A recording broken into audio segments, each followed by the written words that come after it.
we've been talking a lot lately about tutorial areas of Zelda games, first dungeons, how some put you right into it, and some like Wind Waker maybe have a bit of an overblown tutorial section.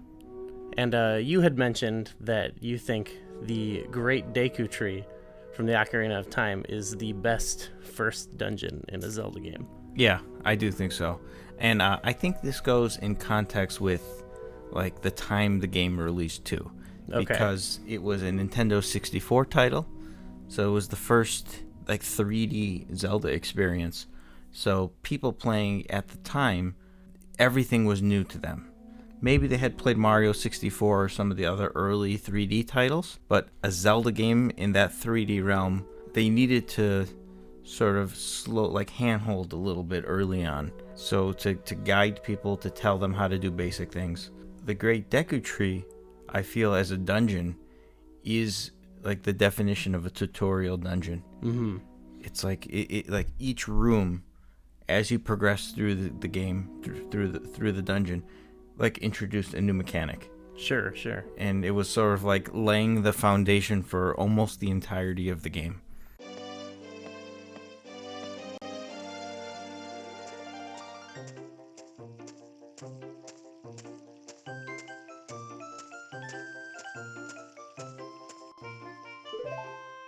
I think because it ties in so strongly, we could talk about the beginning area, like the Kokiri Forest area. Yeah. As it kind of has that similar vibe where it's pretty linear, but they make you feel like there's, some different areas you can explore. You kind of have a choice of how you want to do things leading up to the dungeon. Right. It's a very constrained area because you can't venture into Hyrule Field yet. I think you could go into the Lost Woods, but you can. You need to find enough rupees and to get the Deku Shield, and you need to find the Kokiri sword. I like that immediately there is a task right away. There's that opening cutscene. Deku Tree tells Navi to go get Link, but then you're not allowed to go there because you don't even have a sword and shield. You immediately have an objective, and it's in this small little town. It's not, you don't know the big scope of the world yet, but you're like, oh, I need to find a sword and shield. Yeah, and there's some fun in like going around, collect it. Like you can go, I can go up here, get some rupees because you have to get 40 for the Deku Shield. Yeah. So it's cool. Like they let you explore a little bit, and you can go into people's houses and break some pots, open some chests. Yeah. So yeah, it's in the same spirit. And I feel that everybody who plays Ocarina for the first time, nobody's gameplay for the first time they played is going to be identical. Because somebody's going to go into all the houses. Some of them might find the Kokiri sword right away. Yeah. Somebody might look at the map and be like, oh, there's this part that just sticks out. This looks fun and interesting. And then they find the sword.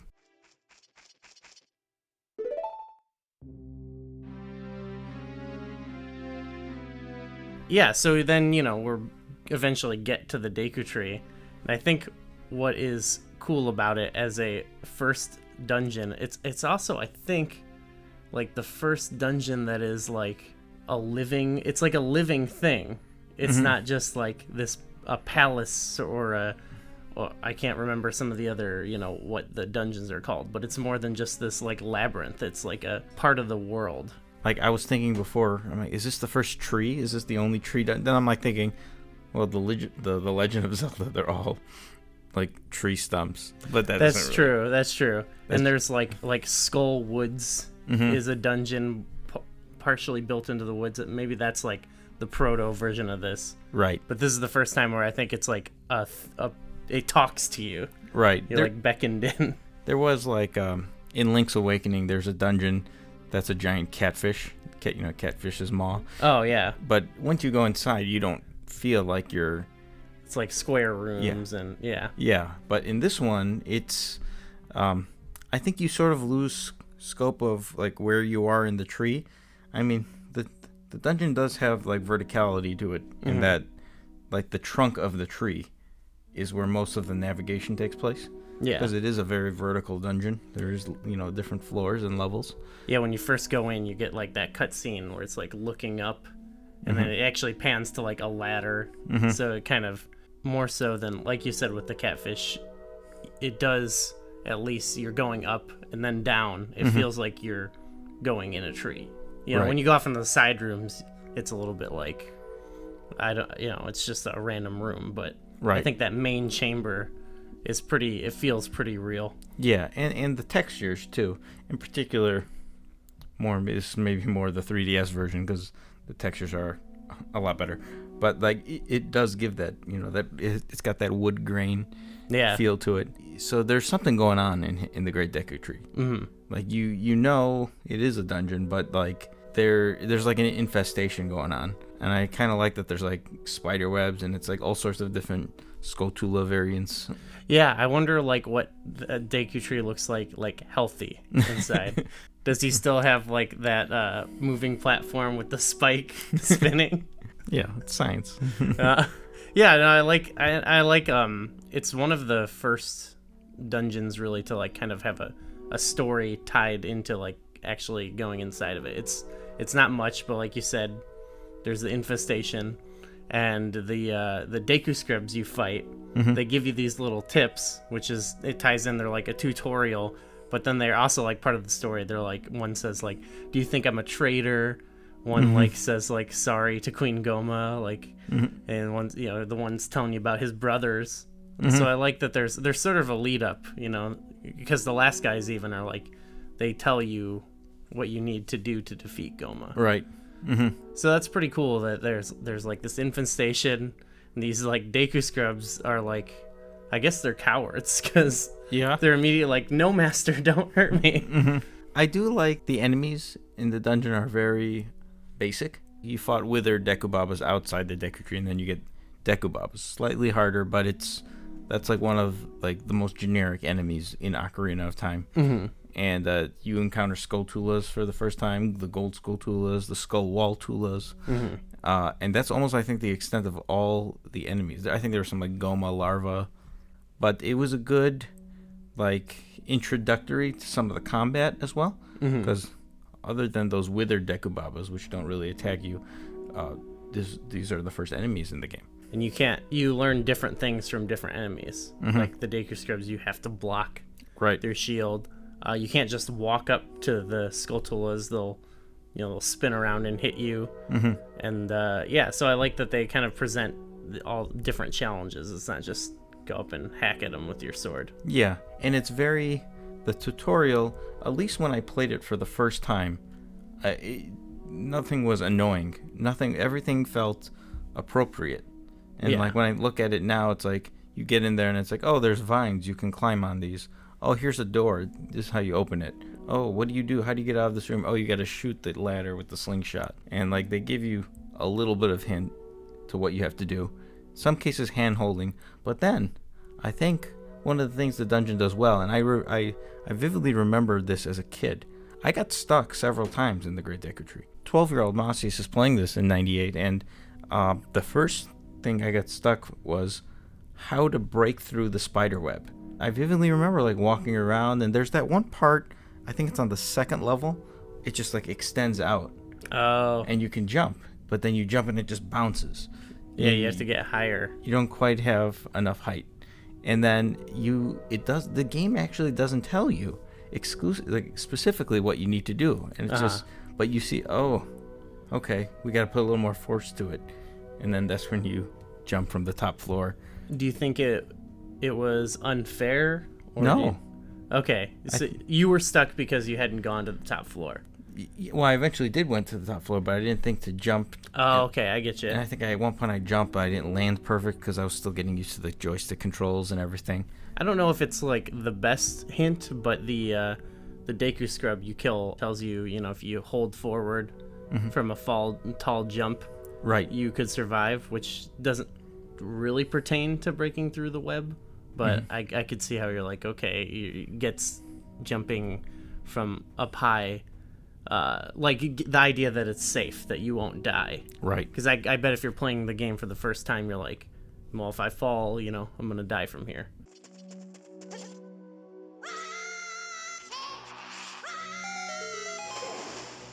I do really like the idea of climbing up this thing and then diving through the web into the basement. Right. In like games like A Link to the Past, there's holes you fall in and you go to a different floor, but you don't really have a sense of, unless you played the game a bunch, it doesn't really line up like this room is not on top of this room. Right. I don't think you can't see that multiple plane in A Link to the Past, but Yeah. in Ocarina of Time you totally see that verticality. I got stuck again a second time. Okay. It was in that first room right when you break through that web.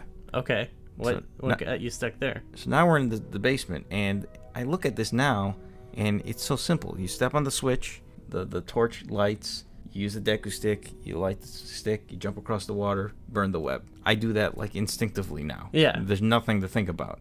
But I couldn't figure out what to do. I'm like looking around, I see this other side, this higher ledge that like you can't reach because the block isn't, the other side of the dungeon. Okay. And I'm like trying to like, can I climb up here? Can I figure this out? And then like, oh, there's a door back here, but I can't reach it. Mm-hmm. And I eventually, I figured out that you can light the stick, and then there's this part of the water that's shallower than the other part. I think that's really what could throw you off, is if you don't realize that at first. Yeah, but it's one of those things that it's like a multi-step puzzle that's really simple when you think about it. And the game did a decent job because in a previous room, on all the way at the top floor, is when they first introduce you to the compass room, where you have to light a torch and you light this torch on fire, and then suddenly you can go through this door. Yeah. So it gets your mind thinking, oh, you can light things on fire. Yeah. And then when you light that torch is like surrounded by web. You at least see it burn up some web. Yeah. It's a cool next step, because also you got into the basement by breaking a web, and then you come back to this room at a higher level, and now there's a web you got to break again, but you can't jump. Mm-hmm. But you have established now that you can burn web. It's cool. It's building blocks. That room, the basement room, really stands out to me because we've seen this in previous Zelda games where you get to a further part in the dungeon and then it creates that easy shortcut. Yeah. You just push that block, and suddenly, like, your perception of what that room is totally changes. Because now you have, regular access. Yeah. And it was one of those. So as a kid, I was like, wondering, how do I get up there? Then I see the dungeon map, and I'm like looking, it's just a circle. I'm eventually going to get back to this room. Mm-hmm. And I just like that. I like how the dungeon, whenever you revisit a room and you have like a different perspective of it, it makes the dungeon feel like connected. Yeah. Especially that basement room, also it ties into, going all the way up to the third floor of it, because it's it's the whole tree trunk. Yeah. Going back to like feeling like you have a sense of where you are. Mm-hmm. I think Ocarina of Time does that really well. I have like a mental map of most of these places in my head. The Deku Tree, I have a perfect memorization of the map. Yeah. It's such a small dungeon in the grand scheme of things. You go down, you go around. Yeah. It's a very linear dungeon, but because you're kind of backtracking or revisiting areas multiple times, then you're coming back to that large central room, whether it's on the top floor or in the basement, so it doesn't feel as linear. Okay. It's a really well designed, I think. Yeah. I wanted to also talk about the Skulltulas, because the first one you come across is almost impossible to miss. The gold Skulltula you're talking about. Okay. Yeah. Because it's in the compass room. In the compass room. And unless you don't figure out how to get by the regular Skulltula that's there, like there's no way you're not going to want to go check that out. Right. Then the other ones are the other two in that basement room are a little bit maybe harder to spot, but they're not. Mm-hmm. And then there's the last one that's in there, which is interesting. I mean, what do you think about that? So this is probably the one knock I have on this dungeon. Okay. As a kid, right away I'm like, there's this area of the map that I can't reach, and it's just one room, and I'm like, am I missing something? I was confused. Like, am I doing something wrong in the game that I can't get here? Am I supposed to have something? Mm-hmm. And I feel that in the intro dungeon, that shouldn't have been there. They could have just not had that room, or made it an optional room that you had access to, because they did that with the compass. But like, have another one of those. Sort of going along with the idea that it's introductory. It's kind of telling you what the whole game is about. it does introduce the concept in the game that you're going to backtrack to certain areas with items that you couldn't previously reach them without an item. So I guess in the idea, I like it, but maybe just because you go back just to get a Skulltula, it's like I've never done it since. Well, we did it recently in a video, but it's not that fun to go get it. Right, and most people forget about it too. I think the vast majority of people never actually enter that room. In that room is like the first time you encounter those the baby Gohmas. Yeah. The first time I encountered those, it like scared the crap out of me. Okay. They're just maybe fall because from the ceiling. They fall from the ceiling. They hatch out of eggs. It's cool, like foreshadowing, going with the other guys who kind of tell you about her. But and they're aggressive. They turn red and jump at you. And like as a kid, not really being very good at the mechanics of that game, they were like a formidable opponent. It was a good progression with the enemies, because that was a lot of the previous enemies. I think all of the enemies prior to that were stationary. So like the Deku Baba, he's got his little home that he can't reach beyond. Yeah. The Skulltulas are hanging from spider webs. Skulltulas move a little bit, but that's it. Those are all the enemies now you got something that's actually moving around in 3 dimensions. So it's the good, step by step, bringing the player along. It is cool, like thematically too, that they're like the babies of Gohma, and that Gohma like births them in battle. Yeah. And if you do get to that phase, it's cool that you've now had experience with them. Yeah. Unless you ran away from them. I think I did that a lot when I was a kid. And one thing that the dungeon also does very well, it's almost like a defining moment in Zelda at this point, where you can never really run out of weaponry. There are little like bushes and little things and pots, stuff that regrows all over the place. The Deku Babas themselves. Yeah. That's one thing I wanted to bring up, actually, was like you get by this point you have like 3 weapons you can use for your sword as well. And I like how they all like thematically tie in with the game. In some Zelda games you go into this, you go into Jabu Jabu and there's like a boomerang in there. Maybe there's a reason there is, but I'm not sure. But I like you're using seeds to shoot out of a slingshot, like a stick and nuts. Yeah. And then like the Kokiri sword you get outside. So I like that it all like kind of makes sense. Right, yeah. Like why your weaponry is. Like if you got the Megaton hammer inside of a tree, it would be like, what? Yeah, exactly. So this dungeon, I remember spending a long time on. Really? This was not a 15-minute playthrough of the dungeon. I was probably in the Deku Tree for 45 minutes, And there's not much content in there, but a lot of it is like falling and not breaking the web, or wondering how to get to that higher platform, and repeatedly going into corridors to the compass room. Did I miss something here? Stuff like that, doing that over and over. And so it was, but like when I look back at it now, it's a good length. It's a short and sweet. Like replaying it, it's a 12-minute dungeon or something like that. It's quick. There's nothing too difficult in terms of combat or puzzles, but it hits the sweet spot of not being too over. Some might say it's overly tutorial, and I can see that only if it's not the first Zelda game you're playing in 3D. Or if you're playing it now, if you're going back and playing the... Yeah, because you have Navi like talking to you about like, oh look, you can't open this door. It's pretty obvious upon revisiting it. Yeah. But I think like every time I still play through it, you can get through it quick, and it's like none of that stuff really annoys me. Like I think it's good for both reasons. It's like good to play it the first time to teach you, but it also is like it's actually just kind of nice and relaxing to play through it now. Yeah. It's not like if if I wanted to go back and play the first dungeon in Skyward Sword, it's like you can't just like go in and start playing it. Right. The first dungeons in the series got, in particular in the 3D realm, got a lot more elaborate after Ocarina of Time. Yeah. Whether it be Woodfall, whether it be Skyview, whether it be the Forest Temple in Ocarina, it's less for me to do with like how elaborate the dungeons are, but just like getting to them. Yeah, they're much further along in the game. They're not 10 minutes into the game you're in the dungeon. Forest Temple you're playing for almost an hour in Twilight Princess before you're in there. Yeah. Same with Skyview Temple. I actually like the Forest Temple in Twilight Princess. It's like nice, lengthy first dungeon, but just like the lead up is the problem. Yeah, but there's very little in the form of tutorial in any of these dungeons that we just mentioned. These first dungeons, even Dragon Roost for Wind Waker put that in there. Yeah.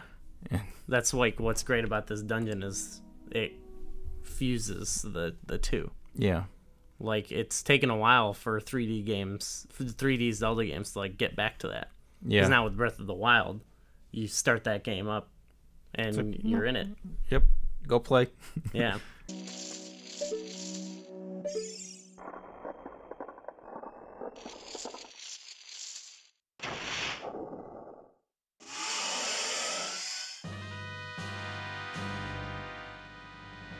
So if you're like a classic Zelda fan, Gohma is a traditional, boss. You fight him in The Legend of Zelda, and it was nice. And Gohma's also in Link's Awakening, so it's nice to see they start off with because all the other enemies, Deku Baba's Skulltulas, are brand new. You don't see those in prior games. Yeah, but they almost return to their roots. And they kind of like recontextualize Gohma a little bit too. Yes. Nowadays, when people think of Gohma, they associate Ocarina of Time's version of Gohma and the Wind Waker's version of Gohma as that type of Gohma. When I used to think of him as like a little crab with like pincers or something. Yeah. It's weird that sometimes Zelda like kind of changes what animal the creature is. I like the introduction of Gohma. You walk into the room and you hear something, and you can walk around the room and you don't know what's going on. It's like hearing a gold Skulltula. Where is it? And then you look up and then you see the eyeball and it drops to the ground and like gives a shout at you. Yeah. It triggers the battle. It's like trying to teach you to look around. Yeah. Like it's taking advantage of the 3D in the game. And it's not too hard. I mean, nowadays you can beat it usually in one phase. Really quick, yeah. You don't even see a lot of its various attacks and whatnot. But not too challenging, and it's a good pacing. It's a very good first boss. It's the first major challenge of the game, I would say, in terms of combat. And it's fantastic. It's cool. Like we were talking about, you encounter the Skulltulas, the Waltulas, is that what they're called? Skulltulas, I believe. Okay, that's okay. And then the ones that come down, the regular ones or whatever, and then you got the golden ones, and then you get the babies of it. I like there's like sort of a build-up of from just a basic spider to this giant spider monster. Like we were talking about finding random items in dungeons that was like, why is this here? It's like this totally makes sense. Right. Why this is here.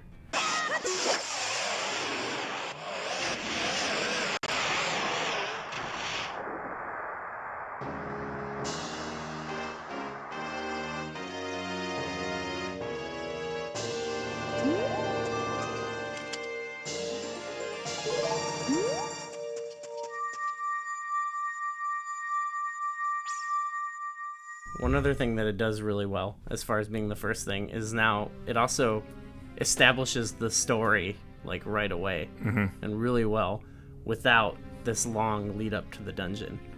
Like you now find out like Ganondorf was causing this. He wanted the spiritual stone. You get the spiritual stone. Yeah. You're kind of directed already to the next task. You're right, and you hear some backstory too about the history of Hyrule, the goddesses and whatnot. Yeah. So they do cram quite a bit of story in the first hour of the game. Let's just call it that or so. But it's not overwhelming, and it's quick.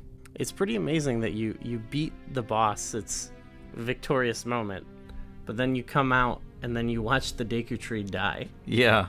That's pretty. And then Mido says you killed the Deku Tree. Yeah.